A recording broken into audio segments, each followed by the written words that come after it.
بسم اللہ الرحمن الرحیم رب اشرح لی صدری ویسر لی امری واحلل عقدۃ من لسانی یفقہوا قولی. Dear students, parents and teachers, Assalamu alaikum. We are learning biology, class 9, unit 1. The name of unit is Introduction to Biology. Today is lesson 1.2. It is the second lesson. The topic of the lesson is Science and Biology. I am Dr. Muhammad Nasir Kiani, Project Director of this project Talim Manzil, in which we are trying to convert all the books and syllabus of class 9 and 10 into the video lessons. मोहतरम असातिज़ा इकराम, वालिदैन और अज़ीज़ तलबा व तालिबात, अस्सलामु अलैकुम. हम biology जमात नहम की पहली यूनिट का दूसरा सबक शुरू करने वाले हैं और आज के इस सबक का मौजू है साइंस और बायोलॉजी. ये यूट्यूब चैनल है जिसका मकसद तालीम को आम करना है और आम फहम और आसान तरीके से असबाब को तैयार करके असातिज़ा, वालिदैन और बच्चों के सामने रखना है ताकि वो बेहतर से बेहतर तरीके से साइंस को समझ सकें और बायोलॉजी जैसे मुश्किल और टफ मज़मून को नहायत आसानी और सादगी के साथ उनकी समझ में ये मज़मून आ जाए और हमारा ये मुल्क, हमारा ये वतन साइंस के मैदान में आगे बढ़े और हमारे बच्चों के अंदर साइंस पढ़ने का शौक़ पैदा हो. तो ये प्रोजेक्ट लंबा है, मेहनत तलब है, लेकिन आपकी दुआओं और आपकी मदद से ये इंशाल्लाह प्रोजेक्ट हम मुकम्मल करने में कामयाब होंगे. अल्लाह हमें हिम्मत दे. आप ज़ौक़ व शौक़ का मुज़ाहरा कीजिए, इन लेसन्स को तलबा के सामने भी रखिए, तलबा घर में भी इस्तेमाल करें इन्हें और सबक रिवाइज़ करें. इनको क्लासों में भी इस्तेमाल किया जा सकता है और वालिदैन अपनी निगरानी में इन असबाब को बच्चों के सामने रखें और बच्चे इनसे फ़ायदा उठाएं. इसका एक फ़ायदा तो ये होगा कि जमात के अंदर भी इनको बार बार दोहराया जा सकता है और बच्चे घर पर भी इनको दोहरा सकते हैं और इस तरह वो चीज़ों को ज़्यादा बेहतर तरीके से समझ सकते हैं. अल्लाह से दुआ है कि वो हमारी इस मेहनत को कबूल करे. आइए आगाज़ करते हैं. इससे पहले कि हम बायोलॉजी को डिफ़ाइन करें, we have to define science. Science क्या है? Science is the branch of knowledge. Science इल्म की एक शाख है. नॉलेज इल्म को कहते हैं, मालूमात को कहते हैं, इंफॉर्मेशन को कहते हैं. तो साइंस नॉलेज की एक ब्रांच है. It is a study in which logical conclusions are made through observation and experimentations. ये एक ऐसा अक्ली और लॉजिकल नताइज पर मबनी मज़मून है जिसका नॉलेज, जिसकी इंफॉर्मेशन, जिसकी मालूमात, जिसका इल्म ऑब्ज़र्वेशन से, मुशाहिदे से और तजर्बात से हासिल किया जाता है. एक्सपेरिमेंट किए जाते हैं, चीज़ों को ऑब्ज़र्व किया जाता है, नॉलेज को ऑब्ज़र्वेशन और एक्सपेरिमेंटेशन के ज़रिए इकट्ठा किया जाता है, उसे टेस्ट किया जाता है और जब वो वेरीफाई हो जाता है कि हाँ ये इल्म, ये नॉलेज ठीक है, तो फिर उसे साइंस का हिस्सा बनाया जाता है. It is a process of understanding the principles and laws of nature. ये एक तरीका है, एक अमल है जिसके ज़रिए हम कुदरत के उसूलों और क़वानीन को समझते हैं. यानी साइंस में अल्लाह के बनाए हुए तरीक़ों और उसूलों को समझा जाता है. ज़मीन हर चीज़ को अपनी तरफ खींचती है.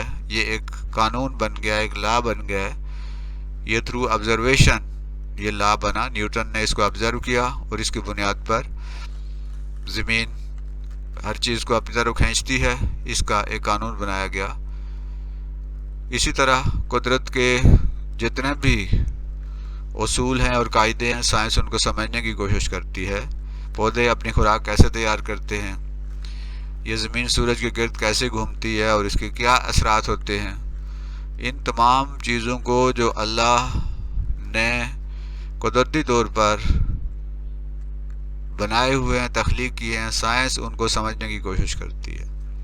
तो science is a process of understanding the principles and laws of nature. It is a process of understanding the principle and laws of nature. Science is the study of cause and effect relationship. cause कहते हैं वजह और effect कहते हैं असर.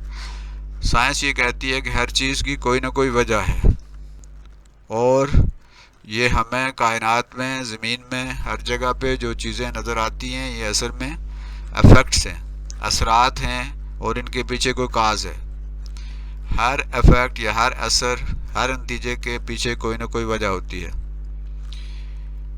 सेब जब Newton ने देखा तो ज़मीन की तरफ गिर रहा है तो उसने इसका गिरते हुए देखा, ये इफ़ेक्ट था. उसने काज तलाश करने की कोशिश की, वजह तलाश करने की कोशिश की कि ये सेब ज़मीन की तरफ क्यों गिरा है, ये ऊपर क्यों नहीं गया, दाएं बाएं, लेफ़्ट राइट क्यों नहीं गया. तो उसने इफ़ेक्ट को देखा और काज ढूंढा और वजह ये तलाश की कि ज़मीन के अंदर एक कशिश है, एक फोर्स ऑफ अट्रैक्शन है जो चीज़ को अपनी तरफ खींचती है. इसी तरह जब हम किसी चीज़ को गर्म करते हैं, गुब्बारा है, उसमें हवा भरी हुई है और उसको अगर शोले के करीब लेके जाया जाए तो वो फट जाता है. ये फट जाना जो है ये इफ़ेक्ट है. वजह क्या है, क्यों फटा है, उसका काज जो है वो हीट है. हीट की वजह से गुब्बारे के अंदर जो गैस है वो फैल गई और उसके फैलने की वजह से जब गुब्बारा जो है एक ख़ास हद तक फैलता चला गया, लेकिन जब उसकी वो जो इलास्टिसिटी की, लचक की हद ख़त्म हुई तो वो फट गया. तो साइंस ये कहती है कि हर चीज़ की कोई ना कोई वजह है. जो चीज़ें हमें नज़र आ रही हैं वो इफ़ेक्ट्स हैं और उनकी कुछ काजिज़ हैं, उनकी कुछ वजूहात हैं. बाज़ औक़ात काजिज़ हमें पता होती हैं और इफ़ेक्ट ढूंढते हैं, और बाज़ औक़ात साइंस इफ़ेक्ट्स को देखती है, असरात को देखती है, नताइज को देखती है और उनकी वजूहात तलाश करती है. तो साइंस बेसिकली उसका जो बुनियादी उसूल है वो यही है कि there is a relationship between cause and effect. Science rests on the belief that there is a cause for every effect and every effect has a cause. यानी साइंस ये कहती है और इस बात पर यकीन रखती है कि हर काज, हर वजह जो है उसका कोई इफ़ेक्ट है और हर इफ़ेक्ट जो है, हर असर जो है, हर नतीजा उसकी कोई ना कोई वजह है. यानी there is a cause for every effect. और अगर हमें इफ़ेक्ट पता है तो हम काज ढूंढते हैं, और अगर हमें काज पता है, वजह पता है, तो हम उसका असर ढूंढेंगे कि इसका असर क्या हो रहा है. Why science has division. तो साइंस को हम तकसीम क्यों करते हैं, उसके मुख्तलिफ डिवीज़न्स क्यों बनाते हैं, उसके मुख्तलिफ हिस्से क्यों बनाते हैं. The knowledge was limited and was put under the topics of science and humanities in ancient times. पहले वक्तों में नॉलेज चूँकि लिमिटेड था, इल्म महदूद था, इसलिए उसको सिर्फ दो हिस्सों में तकसीम किया जाता था, साइंस और ह्यूमैनिटीज़, साइंस और आर्ट्स. यानी एक मज़ामीन वो थे जो साइंस थे और दूसरे वो जो थे जो साइंस नहीं थे, जिनका तल्लुक़ इंसान के किसी दूसरे पहलू से था. तो साइंस को सिर्फ दो हिस्सों में तकसीम किया जाता था, लेकिन वक्त गुजरने के साथ साथ साइंस का इल्म फैला, साइंस का इल्म वसी हुआ, तो फिर उसे तकसीम करना पड़ा. With the passage of time the scientific information increased many folds and it was difficult to study it as a whole. चूँकि शुरू में साइंस का इल्म महदूद था, लेकिन वक्त गुजरने के साथ साथ साइंस की मालूमात में कई गुना इजाफा हो गया और ये मुमकिन नहीं था कि सारी की सारी साइंस को हर इंसान उसको पढ़ सके, उसको स्टडी कर सके, उसे जान सके. तो साइंस का इल्म बहुत वसी हो गया, साइंस का इल्म बहुत फैल गया और ये किसी भी के बस में नहीं था कि सारे के सारे साइंस के इल्म को वो सीख सके. तो फिर क्या किया, therefore this scientific knowledge was classified into different divisions such as biology, chemistry, physics, mathematics. तो फिर इसको, साइंस को जो मजमून है उसको मुख्तलिफ हिस्सों में तकसीम किया गया ताकि उसको पढ़ने में आसानी हो. चूँकि साइंस का इल्म बहुत वसी हो गया, so so it was classified into different division, इसके मुख्तलिफ हिस्से बनाए गए और बड़े बड़े हिस्से हैं, बायोलॉजी है, केमिस्ट्री है, मैथमेटिक्स है, इसके अलावा भी हैं, लेकिन हम यहाँ सिर्फ इन 3-4 का जिक्र हमने किया है। इसके अलावा और सारी डिवीजन्स भी हैं और बहुत सारी डिवीजन्स भी हैं। तो division of science, basically science को दो बेसिक हिस्सों में डिवीजन में तकसीम किया गया। Number 1 social sciences and number 2 natural sciences. Science को शुरू में दो उसके डिवीजन बनाए गए, दो हिस्से बनाए गए। एक सोशल साइंस वाले जो ग्रोह है, साइंस सोशल साइंसेज उन्हें कहते हैं, और दूसरी क्लासिफिकेशन जो है वो नेचुरल साइंसेज हैं, कुदरती जो साइंसेज हैं वो हैं। तो सोशल साइंसेज में हिस्ट्री है, तारीख, ज्योग्राफी है, सिविक्स है जिसे हम शरीयत कहते हैं, पॉलिटिक्स है यानी पॉलिटिकल साइंस है, इकनॉमिक्स है और सोशियोलॉजी है। इसके अलावा और बहुत सारी मज़ामीन हैं जो कि सोशल साइंसेज में शुमार किए जाते हैं। दूसरा है नेचुरल साइंसेस, जिसकी आमतौर पे 3 ही मशहूर ब्रांचेज हैं, फिज़िक्स, केमिस्ट्री एंड बायोलॉजी। इसके अलावा भी बेशुमार इसकी शाखें हैं, लेकिन फ़िलहाल हम इस लेवल पर सिर्फ इन्हीं 3 पर इक्तफ़ा करते हैं, फिज़िक्स, केमिस्ट्री एंड बायोलॉजी। तो इस वक्त हम जिस मज़मून को पढ़ने जा रहे हैं, जिस मज़मून की हम स्टडी कर रहे हैं, वो बायोलॉजी है। तो अब हम बायोलॉजी पे बात करेंगे। बायोलॉजी क्या है? What is biology? Biology is the scientific study of life. ज़िंदगी का साइंसी मुतालिया, ज़िंदा चीज़ों का साइंसी मुतालिया बायोलॉजी कहलाता है। Biology is the scientific study of life.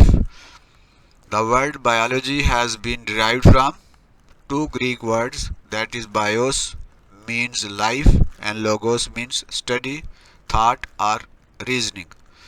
लफ्ज़ बायोलॉजी 2 यूनानी अल्फाज से मिलकर बना है। एक का मतलब है, एक हिस्सा उसका है बायोस, बायोस का मतलब होता है ज़िंदगी, और एक का लोगोस, लोगोस का मतलब होता है स्टडी, थॉट और रीजनिंग यानी इल्म या सोच या दलील देना, अक्ल से दलाइल देना। तो the study of life is called biology. ये वो इल्म है जिसमें हम जिंदा चीज़ों का मुताला करते हैं। In biology, we study the structure, function and related aspects of living organisms। Biology में हम जो लिविंग ऑर्गेनिजम्स हैं, जानदार हैं, उनके स्ट्रक्चर्स, उनकी साख्तें, उनके फंक्शंस, उनके काम और इसके अलावा उनके रिलेटेड एस्पेक्ट्स जो हैं, उनकी ज़िंदगी से मुतल्लिक जितने पहलू हैं, उनका हम मुताला करते हैं। The study of living organisms provide information and remedies to human problems regarding health, food, environment, etc। ये जो इल्म है, बायोलॉजी का इल्म, हम क्यों हासिल करते हैं? ताकि हम इंसान की सेहत, उसकी खुराक, उसके एनवायरनमेंट और उससे मुतल्लिक, उसकी ज़िंदगी से मुतल्लिक दीगर जो मसाइल हैं उनको, उनके बारे में मालूमात जमा कर सकें और उन बीमारियों का, उन मसाइल का हल भी कर सकें, रेमेडीज़ भी उनकी जो है वो पेश कर सकें। तो बायोलॉजी का ताल्लुक बराह रास्त इंसानी ज़िंदगी से है, बराह रास्त जानदारों की ज़िंदगी से है। हम इसलिए लिविंग ऑर्गेनिज्म को स्टडी करते हैं ताकि हम इंसानों की उसके लिए ज़्यादा से ज़्यादा बेहतर खुराक पैदा कर सकें, उनकी हेल्थ की केयर कर सकें और हम इन्वायरमेंट को ज़्यादा अच्छे तरीके से समझ सकें और इन्वायरमेंट की हिफाजत कर सकें। Biology is to understand and appreciate nature and natural phenomenon. Biology स्टडी करती है, समझती है, अप्रिशिएट करती है नेचर को और नेचुरल फेनोमेना को, जो कुदरती जो वहाँ पे प्रोसेसेस हो रहे होते हैं नेचर में, उन्हें समझने, उन्हें अप्रिशिएट करने और उनको बेहतर तरीके से इंसानी फलाह व बहबूद के लिए इस्तेमाल करने के लिए बायोलॉजी को हम स्टडी करते हैं और बायोलॉजी का इस्तेमाल करते हैं। तो ये था आज का सबक जिसमें हमने देखा और समझने की कोशिश की कि व्हाट इज़ साइंस। फिर हमने ये कहा कि साइंस को हम क्यों मुख्तलिफ हिस्सों में डिवाइड करते हैं, उसकी ब्रांचेस क्यों बनाते हैं। तो हमने देखा कि उसकी बड़ी वजह यह है कि साइंस चूँकि एक बहुत बड़ा इल्म है, बहुत इल्म फैल गया है, इसलिए उसको समझने के लिए हमें उसे हिस्सों में तकसीम करना पड़ा। बेसिकली साइंस जो है वो दो उसके हिस्से हैं। एक ग्रोह जो है वो सोशल साइंसेस का है जिसमें कि हिस्ट्री है, सिविक्स है, اکنامکس ہے، سائیکالوجی ہے اور سوشیالوجی ہے. جبکہ دوسرا جو گروہ ہے وہ ہے نیچرل سائنسز. نیچرل سائنسز میں فزکس، کیمسٹری، بایو وغیرہ ہیں. ہم اس لیے اسٹڈی کرتے ہیں، ان کو گروپوں میں تقسیم کیا ہے، کلاسز کو تقسیم کیا ہے تاکہ اس کو سمجھنا آسان ہو جائے، کیونکہ سائنس کا علم بہت پھیل چکا ہے اور یہ ممکن نہیں ہے کہ کوئی آدمی پوری زندگی بھی لگا رہے تو وہ اس علم کو حاصل کر سکے. اس لیے تقسیم کیا ہے تاکہ ہم فزکس کو الگ سے، کیمسٹری کو الگ سے، بایو کو الگ سے پڑھ سکیں. پھر ہم نے بایولوجی کو ڈیفائن کیا ہے کہ بایولوجی کیا ہے. یہ اسٹڈی آف لیونگ آرگنزم میں. یہ دو الفاظ بایوس اور لوگوس سے مل کر بنا ہے. بایوس کا مطلب زندگی ہوتا ہے اور لوگوس کا مطلب اسٹڈی ہے. تو بایولوجی بہت امپارٹنٹ سبجیکٹ ہے جس کو اسٹڈی کر کے ہم اپنی صحت کا، اپنی خوراک اور اپنے ماحول کا خاص طور پہ خیال رکھ سکتے ہیں. پھر ہم نے کہا کہ سائنس کا جو پورے کا پورا اسٹرکچر ہے وہ کھڑا ہے صرف ایک اصول پر، اور وہ اصول ہے کاز اینڈ افیکٹ ریلیشن شپ. یعنی ہر افیکٹ جو ہے وہ کسی وجہ سے ہے، اور ہر کاز جو ہے اس کا کوئی نہ کوئی افیکٹ ہوگا، اس کا کوئی نہ کوئی اثر ہوگا. تو بایولوجی بہت انٹرسٹنگ ہے، آسان ہے اور بہت مفید ہے، اور اس کو پڑھنے سے ہمارے فیوچر میں بہت سارے کیریئرز ہمیں پڑھنے کے بعد ہم ان میں جا سکتے ہیں. ان کے بارے میں ہم اسٹڈی کریں گے. تو اس یوٹیوب چینل کے ساتھ جڑے رہیے. اسے لائک بھی کیجئے، اسے شیئر بھی کیجئے اور اسے سبسکرائب بھی کیجئے، اور اسے زیادہ سے زیادہ فائدہ اٹھائیے کلاسوں میں بھی، گھر میں بھی، اور تاکہ ہم سائنس جو ہے اس کو بہتر طریقے سے سمجھ سکیں اور بایولوجی جیسے سبجیکٹ کو اچھے طریقے سے ہم جان سکیں اور اسے انسانیت کی فلاح و بہبود کے لیے استعمال کر سکیں. اللہ ہم سب کو حامی و ناصر ہو. اللہ حافظ. پاکستان زندہ باد.